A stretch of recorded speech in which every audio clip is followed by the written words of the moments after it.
Hi again, everybody, and welcome to Inside Golf. I'm Harry Donahue with Lou Guzzi, Teacher of the Year.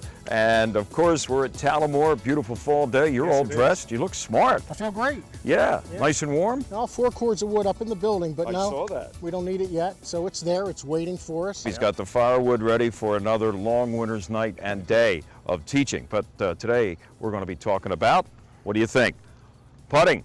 Yeah. In particular, too, because you're one of those guys that for years had the anchored putting style. That gets banned as of January of 16. 24 years you used it. Anchored, 24 years. And this is a perfect time because the greens right now are absolutely perfect, and we're going to roll the ball both ways. Right. We'll see if old habits are really that difficult to change, huh? Yeah, I'm sure you will. Plus, we'll do a little short game stuff. Maybe from some of this high rough, this thick rough that's around this putting surface at Delaware. You know, sometimes depending on the grain and the way the grass is leaning, either toward the green or away from it, it's a whole different shot. That's right, it is. All right, we'll be back with Lou Guzzi here at Delaware, right here on Inside Golf. Inside Golf, presented by PGN Plus. Play your golf bucket list. By Jersey Man Magazine, it's a Jersey way of life, and Philly Man Magazine, bringing it to Broad Street. And by the Philadelphia Section PGA, experts in the game and business of golf. Got a young golfer in the family? Whether their dream is to grab a national ranking or just have more fun on the golf course, sign them up for the Philly PGA Junior Tour this summer. It's competitive play on premier courses for boys and girls 18 and younger throughout Pennsylvania, New Jersey, and Delaware. Perfect for gearing up for the next high school or collegiate golf season. Available to both new and competitive golfers. Registration now open year-round. Help your young golfers find or improve their game. Sign them up today at phillyjuniortour.com. The focus, the feel, the friends. Golf isn't just a game, it's an experience, and PGN Plus invites you to experience golf like never before. PGN Plus provides golfers with access to the area's exclusive private courses, and for existing country club members, PGN Plus enhances your membership with intra-club reciprocal play. Select your course, book your tee time, and play the best private clubs the area has to offer. Create your free account today. Visit pgnplus.com, your invitation to private golf.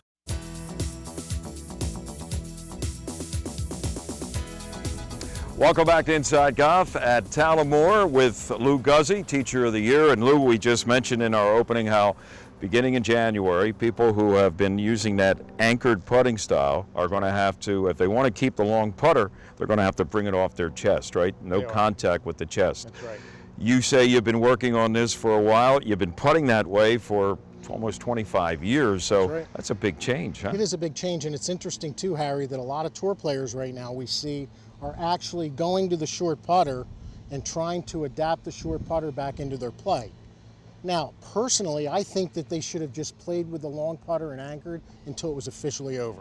You know, get as much out of it as possible, then go to the short putter. Yeah, but can you flip the switch overnight? Well, I mean, if you think about it, when they're trying to work with the short putter now, they're still kind of flipping the switch. So I would say play with it as long as you can and then deal with it from there. Definitely prepare, which is what I've done over the last 3 years. And you're using the same putter? I am. That's right. Traditionally, what would be the positioning and how would it be anchored? Where would you anchor? So what I'll do is I'll actually hit a putt with the anchored stroke. Okay. And this is what I normally do. I'm anchored, ready to go. And there's the stroke, still anchored here, and then there's the roll. Now, obviously I'm not going to be able to do that. The change is going to be you won't be able to have contact with your left hand and your body. Yeah.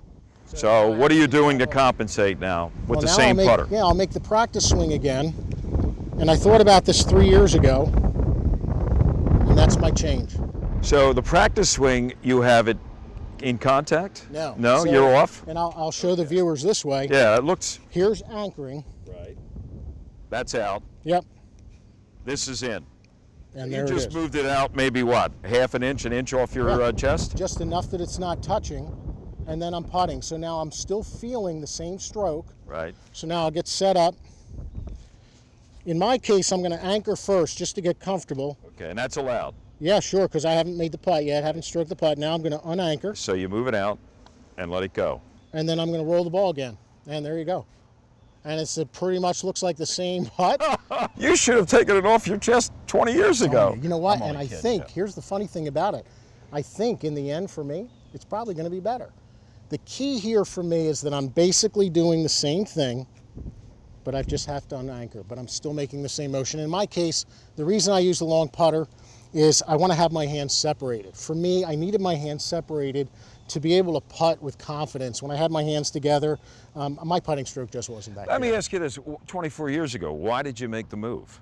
Did you feel a little yippy, or what was it? Oh yeah, lots of yippee. It helped players like me so that I could enjoy the game, continue to putt, and putt well. So I needed that. I had a lot of students that were struggling with their putting. They basically got the yips. We worked it out with the anchor putting, and then all of a sudden they were enjoying the game again. So I figured it out. I've got a way of still using the long putter, and for those who need to anchor that have their hands separated, we've got an answer. Now, let me ask you something else. Let's move on now from the anchored style of putting and the rule change there to just a normal putting, grip and take away, contact, follow through, whatever. Harry, you want to hit one down that hill? Yeah, sure, I'd love to. If I can get it as close to any of those three balls, I'd really like it. But, you know, you hear so much about positioning, okay? Forward of your stance, back. I think I remember Trevino years ago saying he always played it more toward his right foot simply because he wanted to make contact as quickly as possible to control it better. Well, it certainly worked. But then for you me. see other people play it forward in their stance. Yeah. So I kind of split the difference. I like to go in the middle. Now let's see if I can get it as close as Lou Guzzi. And the other thing I'm going to ask you after this putt, let's see if I got enough juice. Come on, go in. Oh, that's Harry. not going to go in, is it? That's a It's not bad. First very try. good putt. Yeah, you left yourself a nice uphill I didn't even two-footer. take a mulligan. But the one thing that I've always accomplished. kind of tried to work out myself, and it changes sometimes from month to month, year to year, is pressure. Yep. What is the lead hand? Is it the left hand leading through with the right hand just along for the ride, or vice versa? Is there one way that works better than any other way? I don't think so. I think you're gonna find out through basically exploration what works best for you. I know that Crenshaw said that he felt the power in his right hand. So the left hand was leading the backswing and the right hand supplied the power as he was coming into the ball. That was his feel for distance. Okay. You have left hand low. We have all these different grips. So now if I'm going left hand low with the putter, I would say that at this point here, if I'm rocking the shoulders back and forth and I'm keeping the head nice and steady, now I feel the lead for sure in the left hand. So Harry, one of the things when you're thinking about your stroke and you're looking for ball position, because you know everybody sets up a different way, one of the things that you want to watch for is when you're rolling the ball, how quickly is it on the green rolling? How tight does it stay to the surface? So the initial part of the putt, the first 2-3 feet, we don't want to see it bouncing around a lot. Right. And then when you're rolling the ball, go ahead and roll a couple of them down there.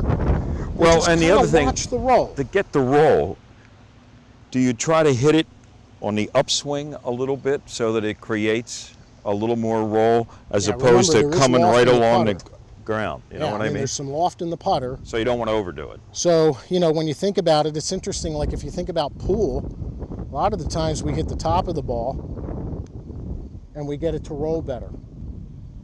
We hit the bottom portion of the ball and we get it to back up, get it to spin a little different. Look at that, Harry. Huh?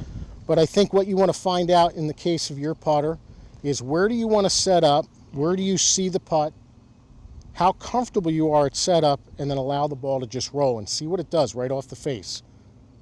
That felt pretty good. I like to see the putt in my mind, and right before I take the putter back, I'm burning that image. And then I allow my stroke to respond to the image.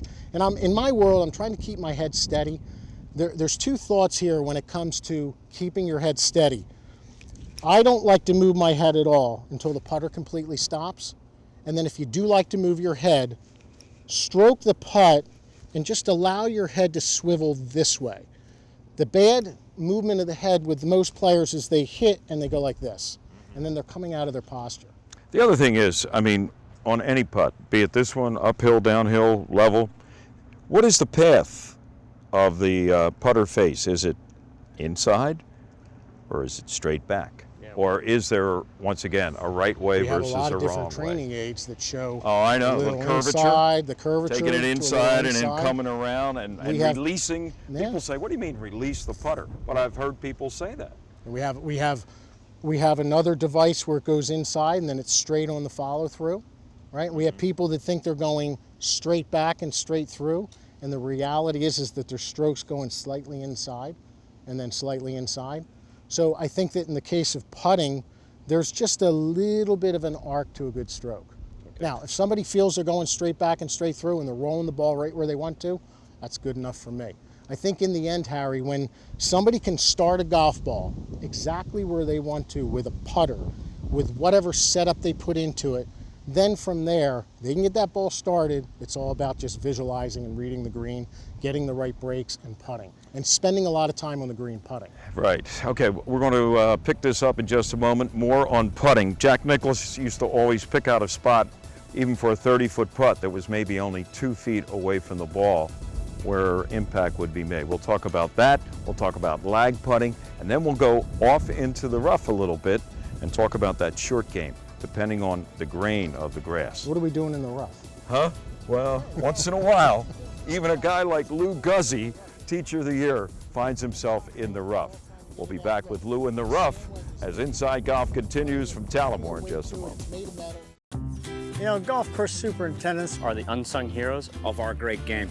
Thanks to the game's efforts, we now have turf that needs less water and is more sustainable and offers natural wildlife habitats on our courses. If you love golf like I do, like what I do, thank a golf course superintendent. Thank a golf course superintendent. do thank your golf course superintendent.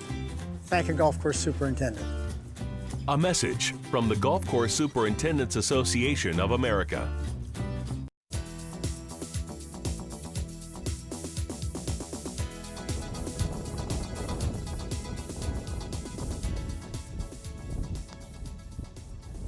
Up and over, Lou. It's a tough one, Harry. Tough putt. Hey, welcome back to Inside Golf. We're at Tullamore with Teacher of the Year, Lou Guzzi. We're on the putting surface, obviously, and we're trying to lag it up there close. With this little putt here, you saw how I go up, I go down, and then I went way right. Yeah, not so little anyway. Yeah, all of a sudden, two-putt is a horse race. Yeah, I think one of the things when we evaluate putts, obviously, we're trying to visualize the roll, we're taking a good look at it. And when you look at this putt, we've got to go up the hill, back down the hill. It's a strong left to right putt. I think it's really neat. Aaron Baddeley, very good putter on tour, we were doing some filming in Arizona, and he says to me, he sees the entry point to where the ball is going to go into the hole. And that's how he starts to basically determine where he's going to go. Now, there's a lot of different ways to read greens nowadays. We know there's aim point out there. Basically, a lot of people can visualize the putt. A lot of people feel the greens with their feet. Ultimately, in the end, whatever system you're using, if you can see that line and you can see that putt and read it, you're going to be in good shape. Right. Remember, Harry, tour players, basically, they have their caddies out there rolling balls on the green, taking notes all day long, so they get a lot of help when it comes to what they're doing. In the case of this putt right here, I just saw what you did. Let me see if I can do a better job to get it closer based on your read. So you've just provided me with a lot of information. I gave him on this putt. Everything he needs. Anywhere within a foot would probably be a winner. Thank you.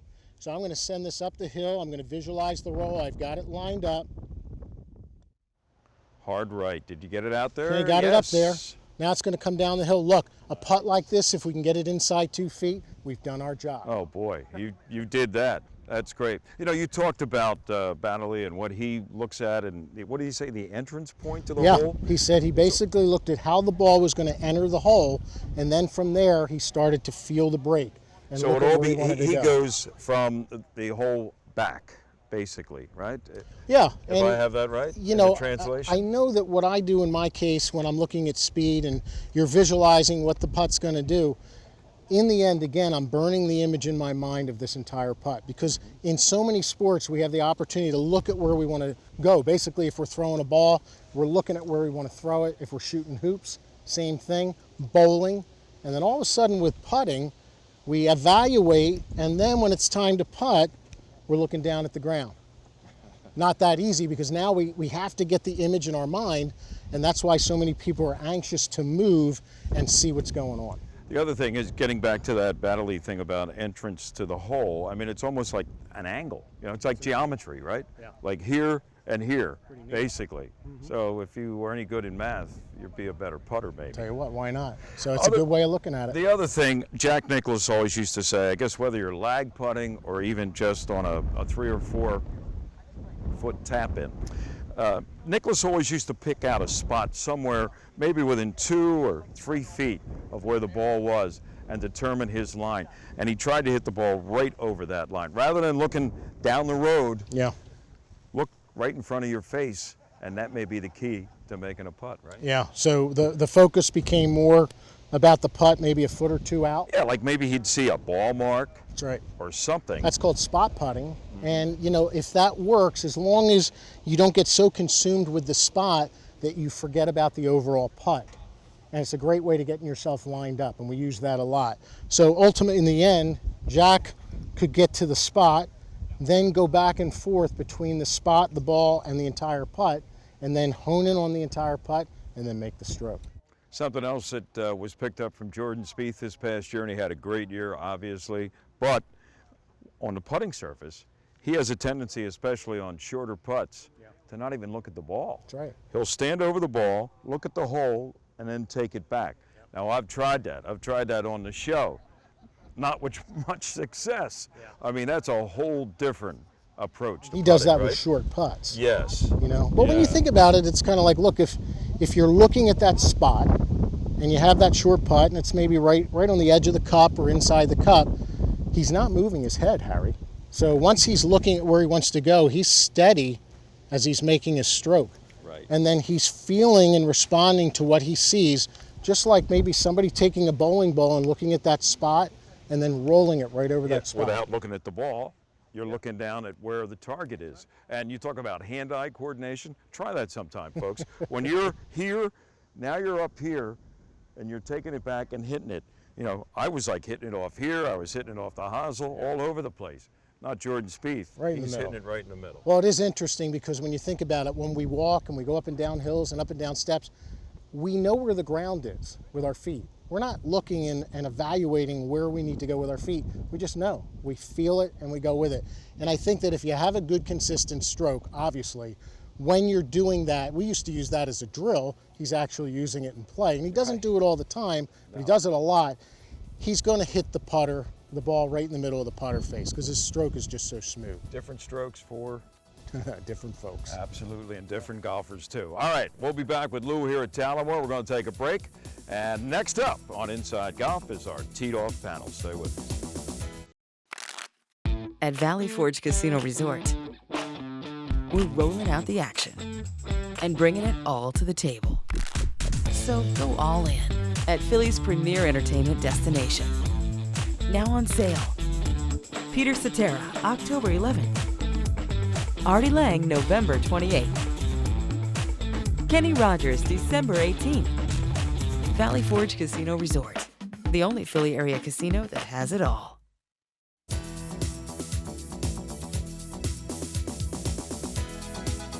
Welcome back. Inside Golf continues now with Teed Off, and our panel today is coming to you from the beautiful Valley Forge Casino Resort in King of Prussia. Great food, entertainment, and of course plenty of games on the floor here at the casino at Valley Forge. With us today, Bob Shepard's back, longtime Philadelphia area professional and an author, and I don't know what else you got on your resume you can tell us about. Well, Professional aficionado. yeah, aficionado. There you go. Golf ambassador. Jeff Surratt is the executive director of the Philadelphia section of the PGA of America. And Joe Logan, no stranger to Teed Off, is here with his little blog, myphillygolf.com. Talk about Philly golf, Jeff. You just completed a very successful, I think, and I'm sure you do too, year in the Philadelphia section. I mean, it wrapped up with about as exciting sectional championship as we could have seen. Yeah, it got, I think, got a little more exciting than anybody, especially Dave McNabb wanted it to. So thank you to you and Ken for coming out and covering the championship. It was a great event, Fieldstone and Concord.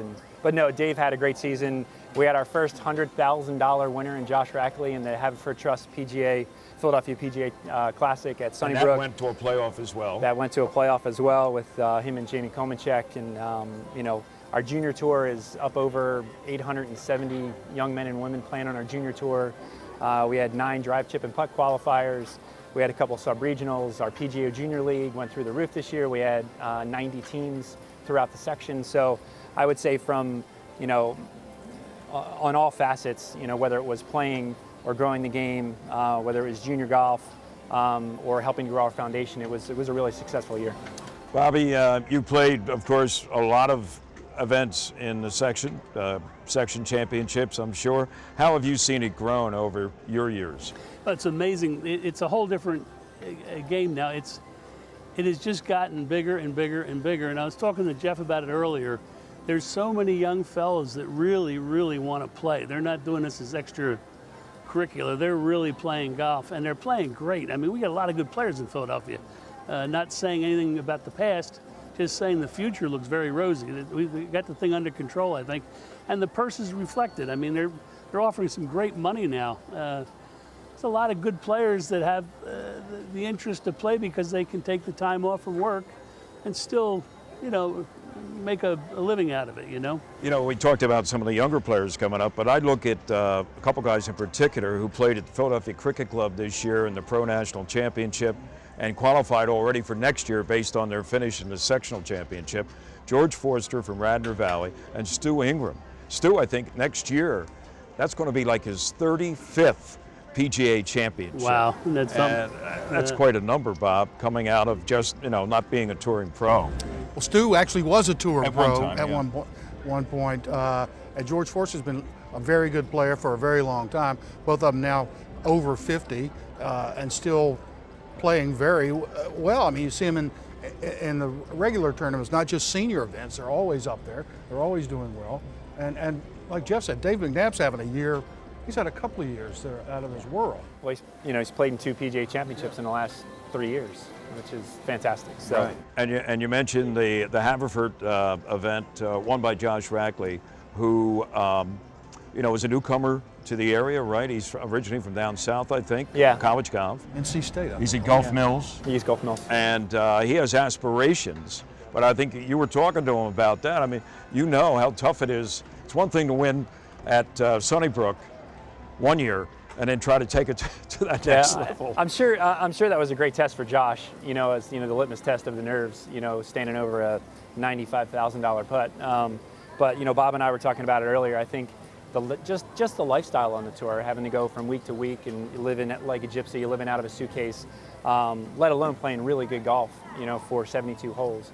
We have some of the best players in the country in the PGA, and right now there's a reason that they're not on the tour, and generally it's not because they're not great golfers. It's that extra something, and Joe could probably put a better term on it, than that. But our guys are some of the best in the country, and they can come out and shoot 64 as quick as anybody else. But doing that over 72 holes, week to week at different venues, it's quite a test, and a testament to those folks on the PGA Tour that do it week in and week out, how great they really are. Right. And your sponsor list looks like it continues to grow.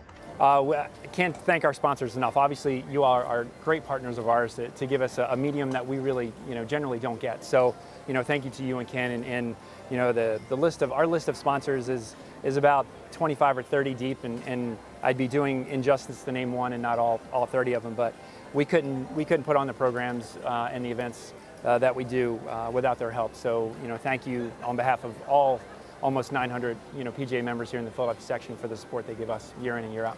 And Joe, I don't know maybe you have a better handle on this than I do, but in terms of other sections, where does the Philadelphia section stand? In terms, do you want me to answer that for you? I'd love for Jeff to answer it, but go ahead. We'll get a nonpartisan viewpoint from Joe Logan here. There are, of all the PGA sections in America, one is named for a city, Philadelphia. Oh, I love it. Really? Yes. There's like the Carolinas, the Southern California, the North Florida, all of that. One is named for a city. Now, New York is the Met, but it goes by the Met, whereas Philadelphia goes by Philadelphia. It is the only one. And I remember playing once with a young assistant pro who had just moved to Philadelphia from Florida. And we were playing around somewhere, and I said, don't you miss the competitive golf in Florida? You must have a lot of really good club pros down there. And he said, it's better here. There are better players here. I was very surprised to hear that. Yeah. But, you know, the proof is in the pudding. Week in and week out, there's some very good players in this section playing a lot of golf. Well, and Jeff, you could have sent it any better, could you? Than what he did in describing. I could have sent it a little bit better, but it was good. That was really good. Self-promotion. You're right. Jeff Surratt from the Philadelphia. See the information you get around. Can't get that anywhere else, folks. Cannot get that anywhere else. And Joe Logan, and we'll be back with Inside Golf in just a moment. The Valley Forge Casino Resort is the region's only full amenity gaming resort, and it's only seconds from the Pennsylvania Turnpike at King of Prussia. It features 600 slots, 50 table games, and there are nearly 500 guest rooms, plus 8 restaurants designed to meet all of your dining needs. So put the beautiful Valley Forge Casino Resort on your destination list. Along with being stewards of the game of golf, your local PGA professional wears many hats. We are teachers. We are players. We are managers. We are merchandisers. And community leaders. But we all wear one badge. PGA professionals are well-trained experts who work hard to share the joy of golf with our neighbors for over 90 years. To find your local PGA professional, visit phillypga.com. Brought to you by the Philadelphia section of the PGA. We are the experts in the game and business of golf.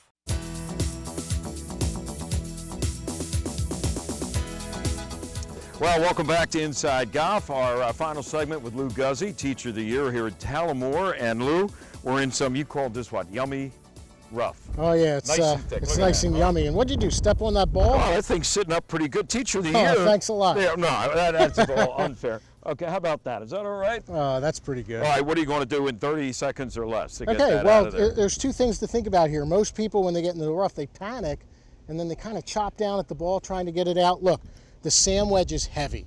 There's plenty of weight to it. It's made of metal. Metal cuts grass. Mike Adams, great instructor, told me that a long time ago.